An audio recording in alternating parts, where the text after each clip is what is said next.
मित्रों, इंद्रजाल को अक्सर लोग तांत्रिक विद्या, वशीकरण और जादू टोने से जोड़ते हैं।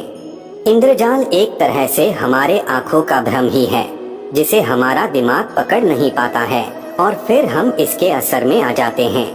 आज के इस वीडियो में हम आपको इसी के बारे में बताएंगे, तो इस वीडियो को अंत तक जरूर देखें। मित्रों, इंद्रजाल एक प्राचीन विद्या है जो कि भारत से ही शुरू हुई और अब पश्चिमी देशों में भी लोकप्रिय हो गई है। इंद्रजाल को जादू विद्या कहना गलत नहीं होगा, हालांकि इस विद्या का गलत इस्तेमाल भी बहुत हुआ है और आज तक भी होता आ रहा है। यह विद्या बहुत ही भ्रांति युक्त विद्या है।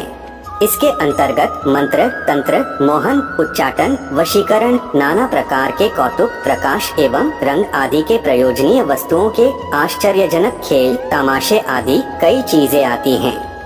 परंतु यह काला जादू के लिए ही सबसे ज्यादा प्रचलन में है। इंद्रजाल जो नाम से ही पता चल रहा है कि ये देवराज इंद्र से जुड़ा है। इंद्र को छल, कपट या चकमा देने वाला माना जाता है, इसलिए इस विद्या का नाम इंद्रजाल पड़ा। कहा जाता है कि यह विद्या रावण, मेघनाद व अन्य राक्षस इस विद्या के ज्ञाता थे। इंद्रजीत तो इस विद्या के महाज्ञानी थे, क्योंकि वह युद्ध क्षेत्र में भी बादलों में छिपकर प्रहार करते थे। इंद्रजीत ने यह विद्या महादेव से सीखा था। इंद्रजीत को यह विद्या बहुत कठिन परिश्रम करने के पश्चात ही प्राप्त हो सका। मित्रों, यह एक भ्रम विद्या है। इस विद्या से किसी को भी भ्रमजाल में फंसाया जा सकता है और उन्हें अपने इच्छा अनुसार नचाया जा सकता है। जो इस विद्या का अभ्यास करते हैं उन्हें ऐन्द्रजालिक कहते हैं।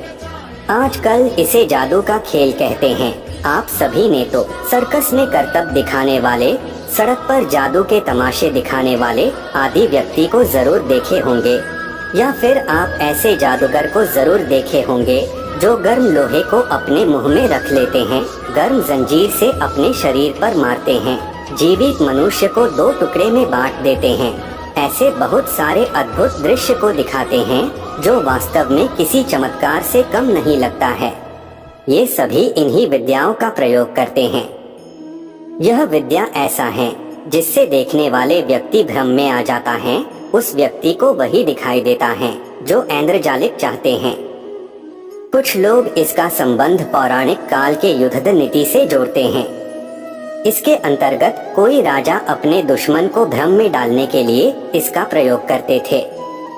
कामंदक, जो चाणक्य का चेला था, उसने कहा कि पूरी सभा में अपनी बात को रख पाना और सभी को अपने तर्क के लिए राजी करना बहुत कठिन है। इसलिए उन्होंने इंद्रजाल को राजनीति में प्रयोग के बारे में सुझाव दिया। उनके सुझाव के अनुसार कुछ ऐसा होना चाहिए जिससे दुश्मन की सेना में डर पैदा हो जाए, यानी कि अचानक आसमान में अंधेरा छा जाना, बहुत सारे ध्वज का उड़ना, मेघ का गर्जना, बारिश होना आदि जैसे भय उत्पन्न करने वाला प्रयोग। ऐसा करने से सामने वाले शत्रु के समूह में भय उत्पन्न हो जाता था और उनकी सारी सेनाएं छिन्न भिन्न हो जाते थे। यह सब केवल इंद्रजाल से ही हो सकता है। असल में इंद्रजाल वह है जिस पर हमारी आंखें, दिल और दिमाग विश्वास करने के लिए राजी न हो। अक्सर हमें लगता है कि यह हमारी आंखों का धोखा है, परंतु यह दिमाग की चतुराई से होता है। जादूगरों के हाथ हमारी नजरों और दिमाग से कई तेज होते हैं, इसी कारण हम जादू को समझ नहीं पाते। आप यह सुनकर चौंक जाएंगे कि इंद्रजाल नाम की एक जड़ी भी है। यह समुद्री इलाके में पाई जाती है, परंतु यह सारे समुद्री इलाकों में नहीं मिलता है। इसका अलग क्षेत्र है।